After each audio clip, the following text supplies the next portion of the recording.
بسم اللہ الرحمن الرحیم۔ دیکھیے، جنگیں کوئی اچھی چیز نہیں ہوتی ہیں۔ ہمارے پیارے نبی محمد صلی اللہ علیہ وآلہ وسلم نے فرمایا، مفہوم اس کا یہ ہے کہ کبھی جنگ کی تمنا نہ کرو، اس کی خواہش نہ کرو، اس کے لیے دعائیں نہ مانگو۔ لیکن جب آپ پر جنگ مسلط کی جائے اور جنگ کے علاوہ کوئی چیز کارگر ثابت نہ ہو رہی ہو، نہ بات چیت نہ دوسری چیزیں، تو خالص اللہ کی رضا کے لیے اور شرک اور کفر کے خاتمے کے لیے، ظلم اور ناانصافی کے خلاف یہ چیز اللہ تعالیٰ نے اتاری ہے، جس کو لوہا کہتے ہیں۔ اس میں بڑی شدید جنگ کی قوت ہوتی ہے، تو یہ جنگ خالص اللہ کے لیے ہونا چاہیے۔ تو آج کل یہ ہمارے ملک کے اوپر جو جنگ کا خطرہ منڈلا رہا ہے، اور ہر دوسرے تیسرے سال یہی انداز اختیار کیا جاتا ہے، خاص کر یہ مودی سرکار کی طرف سے بڑا شوق ہے اس کو جنگیں لڑنے کا، اور اس کو ہوش نہیں ہے کہ اس کے ساتھ ہونے کیا والا ہے، اور تاریخ اس کو کس نام سے یاد رکھے گی کہ مودی صاحب نے کتنا بڑا نقصان پہنچایا اس انڈیا ملک کو، اور پوری دنیا کے اوپر جو اثرات پڑے اور انسانوں کے اوپر جو اس کے پڑیں گے، اس کا جواب دہ مودی سرکار ہوں گے، اور اپنے مقاصد میں وہ کبھی کامیاب نہیں ہو سکے گا، یاد رکھیے۔ دوسری طرف ہماری قوم بھی بالکل جوش و خروش کے ساتھ کھڑی ہو گئی، اور سارے اختلافات بلا دیتے ہیں۔ کہتے ہیں جب پاکستان کی باری آئے تو سارے اختلافات ہم بھول جاتے ہیں۔ کاش اللہ کے معاملے میں یہ سارے اختلافات بھول جائیں۔ جب اللہ کا معاملہ ہوتا ہے تو اپنا ہر اختلاف ان کے سامنے آ جاتا ہے، بریلوی کا، دیوبندی کا، اہل حدیث کا، اور پی ٹی آئی کا، مسلم لیگ کا، پتہ نہیں کتنی جماعتیں ان کے اندر، فرقے در فرقے اور جماعتیں در جماعتیں، بس صرف کوئی کاف کا ساتھ لا کا لگا کے، کوئی میم کا، کوئی نون کا، اور پوری زندگی میں نے دیکھا ہے، ابھی 60-61 سال میری عمر ہو گئی ہے، بس اسی طرح لڑ رہے ہیں۔ 75 سال سے انہوں نے ملک کا جو حشر کیا ہے، چاہے وہ مذہبی قیادت ہو، چاہے وہ سیاسی قیادت ہو، چاہے وہ ہماری عسکری قیادت ہو، کسی نے بھی اللہ کا خوف نہیں کیا ہے۔ خالص دنیا کو دیکھا ہے اور ملک کو دیکھا ہے، چلو کسی نے یا قوم کو دیکھا ہے، لیکن اللہ کو نہیں دیکھا ہے۔ اللہ ان کے نزدیک بالکل کوئی ایسی چیز ہی نہیں ہے جو انہوں نے سنجیدہ لیا ہو اللہ تعالیٰ کے معاملے کو، اللہ کے ڈراوے کو۔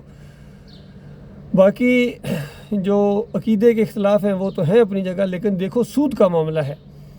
سارے مسلمان جانتے ہیں کہ سود جو ہے یہ اللہ اور اللہ کے رسول کے خلاف اعلان جنگ ہے، اور سب نے اعلان جنگ کیا ہوا ہے۔ ذرا برابر ان کو ہوش نہیں ہے، عقل نہیں ہے، خوف نہیں ہے، عربی ہوں یا اجمی ہوں، پورا نظام، پورا سسٹم اس کا اس لعنت کے اوپر کھڑا ہے، سود کی لعنت کے اوپر۔ اور سود سے بڑا گناہ یہ جس کو شرک کہتے ہیں، ساری برائیاں اسی کی کوکھ سے نکلتی ہیں، اور یہ جو جنگی ماحول بنا ہوا ہے، یہ آپس میں نفرتیں، مخالفتیں، ظلم، زیادتیاں، یہ اسی شرک کی وجہ سے ہے۔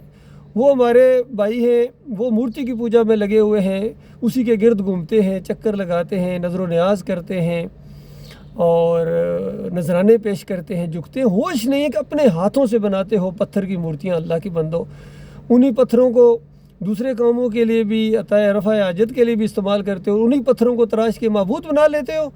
اور یہی ہمارے مسلمان بھائی بھی یہی کر رہے ہیں، انہی پتھروں کو عمارتوں کے اوپر بھی لگاتے ہیں، اور دیہاتوں میں رفع حاجت کے لیے بھی لے کے جاتے ہیں، اور انہی پتھروں کو کاٹ کے تم اپنے مزاروں کے اوپر لگا کے تم سمجھو یہ مقدس مقامات ہیں۔ شرک اور کفر کی گڑھ جہاں ہوں وہاں مقدس مقامات ہوتے ہیں، کہتے ہیں یہاں دعائیں زیادہ قبول ہوتی ہیں، اور دعائیں زیادہ قبول نہیں ہوتی، یہاں لعنت برستی ہے اللہ تعالیٰ کی شرک اور کفر کی جگہ کے اوپر، وہاں تو اللہ کی عبادت بھی قبول نہیں ہوتی ہے۔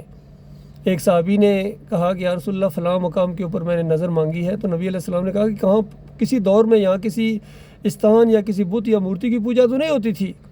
تو بتایا گیا نہیں۔ اس انداز سے کتنی تحقیق کی گئی کہ کسی ایسی جگہ جہاں کوئی شرک کا دور گزرا ہو وہاں جا کے اللہ کی عبادت بھی نہیں ہوتی، یاد رکھیے۔ کچھ ہمارے مسلمان بھائی کہتے ہیں وہ باٹی میں ہم دیکھ دیتے ہیں یہ اللہ کے نام کی ہے، اللہ کے نام کی نہیں ہے، یہ علی جوہری کے نام کی ہے۔ اسلام آباد میں جا کے دیکھتے ہیں تو بریمام کے نام کی ہے، کوئی سیون شریف کے نام کی ہے، کوئی بغداد والے کی ہے۔ 10 محرم کے جو کنڈے اور شربت ہوتے ہیں کیا وہ اللہ کے نام کے ہیں؟ اللہ کے نام کا جو پانی نہیں پلاتا ہے وہ حسین رضی اللہ عنہ کے نام کا شربت پلا رہا ہے باداموں والے۔ تو اور شرک اس کو کس کو کہتے ہیں؟ اور کافری کیا ہے؟ اور لعنت کیا ہے تمہارے اوپر جو برس رہی ہے پوری زمین کے اوپر؟ مسلمانوں کتنی قوت ہے تمہارے پاس، لیکن تمہارے پاس عزت نہیں ہے۔ یہ عزت بحال ہوگی، بحال ہو سکتی ہے، یہ ایمان خالص کے ساتھ، اور یہ دونوں ملکوں کے جو بھی مسائل ہیں، مودی سرکار کے مسائل ہوں یا ہمارے پاکستانی مسائل ہوں، چٹکیوں میں حل ہو جائیں گے، بغیر جنگ کے حل ہو جائیں گے، یقین کیجئے۔ تم ایمان کی طرف آ جاؤ، دونوں ملک ایمان کی طرف آ جائیں، ایمان خالص کی طرف آ جائیں، اور اگر تم نہ آئے تو یاد رکھنا جنگیں تباہی بربادی کے بعد بھی تمہارے مسئلے حل نہیں ہوں گے، اور جو مرتا جائے گا آگ میں، ادھر والا بھی آگ میں ادھر والا بھی آگ میں، کیونکہ یہ دو ایسی قوم کے درمیان جنگ ہے، ایک مورتی کا پجاری ہے، ایک قبر کا پجاری ہے، گنبد کا پجاری ہے، وہ پنڈت کا پجاری ہے، یہ پیر کا پجاری ہے، مولوی کا پجاری ہے۔ بتاؤ اللہ کے بندو، اوپر والے کو تو دونوں نہیں مانتے ہو۔ لہٰذا میرے بھائیو، یہ میری دردمندانہ گزارش ہے، آپ سے اپیل ہے، میں آپ کا بھائی ہوں، آپ کا خیر خواہ ہوں، قوم کا خیر خواہ ہوں، انسانوں کا خیر خواہ ہوں، انسانوں کی خیر خواہ اسی کے اندر ہے۔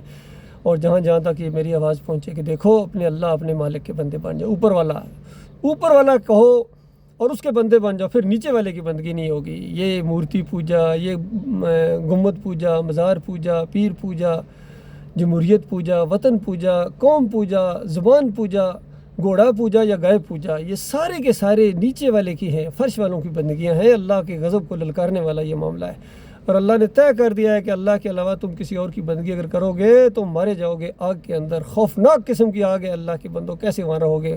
مودی صاحب ہمیشہ کی آگ میں کیسے رہو گے؟ آپ کے پہلے والے چلے گئے، یاد رکھنا۔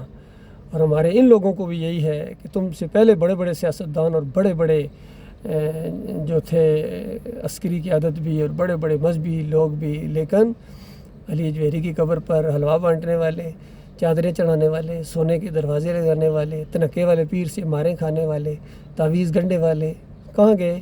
سیدھے آگ میں گئے۔ یاد رکھنا ہمیشہ کی آگ میں اتر گئے، واپس نہیں آ سکتے ہیں۔ آپ بھائیوں کے لیے بھی موقع ہے، مانو گے اپنا بھلا کرو گے، نہیں مانو گے تو اللہ کا عذاب بڑا سخت ہے، منہ کھولے جہنم آپ سب کا انتظار کر رہی ہے۔ اللہ تعالیٰ آپ کو سمجھ دے۔